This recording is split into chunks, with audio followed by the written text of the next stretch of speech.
So next ఈ interview తర్వాత చిరంజీవి గారి దగ్గరికి వెళ్తున్నారని తెలిసింది. మీకు ఎవరు చెప్పారు? వెళ్తున్నారా లేదా? చిన్న మీటింగ్ ఉందండి. సో ఏంటంటే చిరంజీవి గారితో సినిమా చేస్తే బాలకృష్ణ గారి లాగా మెసేజ్ ఓరియంటెడ్ చేయబోతున్నారా లేకపోతే ఏంటి? లేదండి, అంటే బాలయ్య గారిదంటే బాలయ్య గారి స్ట్రెంత్ వేరు. సో ఆయన మీద మనం ఒక ఫ్యామిలీ డ్రామా అది ఆయన మీద చేస్తాం. చిరంజీవి గారు లైక్ ఆయన స్ట్రెంత్ ఆయనది ఉంది. సో నాకేంటంటే చిరంజీవి గారు హ్యావ్ ఏ గ్రేటెస్ట్ ఎంటర్టైన్మెంట్. అంటే మెసేజ్ ఓరియంటేషన్ అనేది బాలకృష్ణ గారి స్ట్రెంత్ ఏం కాదు, మీరు ట్రై చేశారు. అంటే మెసేజ్ అనేది ప్రతి ఫిల్మ్లో ఇచ్చాను నేను, భగవంత్ కేసులోనే కాదు. మీరు గమనిస్తే ఇందాక నేను మీకు చెప్పిన ఎగ్జాంపుల్ ప్రతి ఫిల్మ్లో నేను కంటెంట్ చెప్పా. కాకపోతే బాలయ్య గారి మీద డ్రామా ఎక్కువ తీద్దామని చెప్పి తీసా. ఓకే, యాక్షనే కాకుండా డ్రామా చెప్దామని చెప్పి, బట్ ఇట్ రీచ్డ్ ఒక కైండ్ ఆఫ్ ఆడియన్స్కి అది రీచ్ అయింది. That's other issue. చిరంజీవి గారికి ఏంటంటే ఆయన ఎంటర్టైన్మెంట్ టైమింగ్ ఆయనది, చిరంజీవి గారిది ఒక డిఫరెంట్ ఎంటర్టైన్మెంట్ టైమింగ్. సో మనం చూసిన సినిమాలో కానీ రౌడీ అల్లుడు కానీ గరణమూడు కానీ గ్యాంగ్ లీడర్ కానీ వెరీ లైవ్లీగా ఉంటుంది. ఆయనకి కుదిరితే అలాంటి లైవ్లీ ఫన్ కంటెంట్ మనం ఇవ్వగలిగితే ఆయన ఆడేసుకుంటారు. సో నేను ఇప్పుడు మేము ఇంకా ఏది ఫైనల్ కాలే, ఇంకా గ్రౌండ్లోనే ఉన్నాం. ఖచ్చితంగా చిరంజీవి గారికి ఏది చేస్తే వర్క్ అవుతుంది, ఏది చేస్తే ఆ నెక్స్ట్ లెవెల్కి చూపించాలనేది వర్క్ చేయాలి. సో ఇప్పుడు ఇంకా ఇది టూ ఎర్లీ, బట్ డెఫినెట్లీ నేను చాలా ఎక్సైటెడ్గా ఉన్నాను.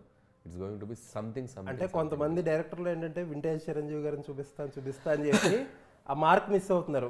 అది లేకుండా ఆడియన్స్ ఏంటంటే వద్దు మాకు చిరంజీవి గారు ఇప్పుడున్న స్టేప్లో ఇప్పుడున్న ఏజ్కి మంచి కథలో చూపించండి రా బాబు అని వచ్చేసారు. అన్నీ ఉండాలండి చిరంజీవి గారి. It's like wholesome entertainment, not only story. Comedy ఉంటుంది, స్ట్రెంత్ స్టోరీ ఉంటుంది, యాక్షన్ ఉంటుంది, అన్నీ ఉండాలి. చిరంజీవి గారి లైక్ అన్ని ఎలిమెంట్స్ ఉంటేనే చిరంజీవి గారి ఫిల్మ్. ఏదో ఒకటే తీస్తే చిరంజీవి గారి ఫిల్మ్ కాదు. మీరు గరాణమౌడి సినిమా చూస్తే దాంట్లో కామెడీ ఉంది, డ్రామా ఉంది, సాంగ్స్ ఉంది, డాన్సెస్ ఉంది, యాక్షన్ ఉంది, అన్నీ ఉంటేనే చిరంజీవి గారి ఫిల్మ్. అంటే ఏం లేదు, ఒక యాక్టర్దే ప్రైమ్లో ఉన్న దాన్ని ఇప్పుడు రిక్రియేట్ చేయగలమా మనం? 100% చేయగలం. ఓకే, 100% చేయగలం. వెంకటేష్ గారితో F2 నేను చేశాను కదండి, చేసామా లేదా?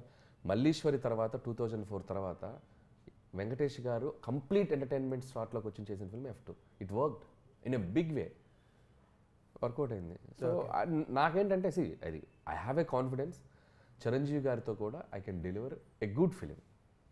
మీరు ఎడారిలో కూడా ఇసుక మెసేజ్ మీరు ఇంకోసారి చెప్పండి, మళ్ళీ చెప్పండి. మీరు రైటర్ ఇంప్రెస్ చేశారంటే సాధించావు. ఎంత బాగుంది, ఎక్కడైనా వాడుకున్నాను. ఎడారిలో కూడా ఇసుక అయిపోయింది. 100%. దట్ ఈస్ అదే కదండి, ఏదో ఒక స్కిల్ ఉంటేనే మనం సక్సెస్ అవుతూ వెళ్తాం. సో ఫైనల్గా అంతా అయిపోయింది. ఇప్పుడు ఇద్దరు సీనియర్ స్టార్స్తో చేసేసారు, నెక్స్ట్ చిరంజీవి గారితో, నెక్స్ట్ ఇదే. ఇప్పుడు ఇంకా నాగార్జున గారు ఒక్కళ్ళే బ్యాలెన్స్ 4 పిల్లర్స్లో. ఏదో ప్లాన్ ఉందా? ఖచ్చితంగా చేస్తే నాకు ఒక హలో బ్రదర్ లాంటి సినిమా చేయాలని ఆయనతో. ఏమో తెలియదు, ఎప్పుడు చేస్తానో తెలియదు. బట్ చెప్పాను కదా, నాకైతే చేయాలనుంది, అందరితో చేయాలనుంది. సో వీళ్ళే కాదు, మన మహేష్ గారుతో ఆల్రెడీ చేశాను. ఎన్టీఆర్ గారు, చరణ్ గారు, బన్నీ గారు, ఎప్పుడు కుదిరితే అప్పుడు వాళ్ళ స్లాట్స్లో ఎక్కడైనా మళ్ళీ వాళ్ళకి ఇలాంటి వెయిట్ చేయను కానీ ఎప్పుడు కుదిరినప్పుడు నేను వెయిట్ చేయను. వాళ్ళు నాతో చేసే పరిస్థితిలో లేదు. టు బీ హానెస్ట్, ఓపెన్గా మాట్లాడుతున్నాను. వాళ్ళున్న రేంజ్కి, వాళ్ళున్న బడ్జెట్ దీంట్లో ఇప్పుడు వాళ్ళు నాతో చేసే దీంట్లో లేదు. ఇక్కడ ఆ రోజులు అయిపోయింది. ఇలాంటి రేంజ్లు బడ్జెట్లో ఏం కాదు, ఒక్క ఫ్రైడే అన్నీ మార్చేస్తుంది. ఓకే, బట్ నాకు దొరికిన దాంతో నేను చాలా హ్యాపీగా ఉన్నానండి. I'm very happy what I'm getting. అదే మీ స్ట్రెంత్ ఇందాక నేను చెప్తున్నాడు. Anyways very nice talking to you అండి. వెరీ పాజిటివ్ పర్సన్ మీరు. అండ్ మీలాంటి వాళ్ళు చాలా అరుదైపోయారు, కాపాడుకోవాలి. సో మంచి హిట్ కూడా బాగుంది. మంచి హిట్ కొట్టి సంక్రాంతికి మీరు కూడా మీ ఫ్యామిలీతో చక్కగా వెళ్ళి సంక్రాంతికి వస్తున్న January 14 చూడండి, అందరూ ఎంజాయ్ చేస్తారు. తప్పకుండా అండి. M9 న్యూస్ టైం ఇచ్చినందుకు థ్యాంక్ యూ.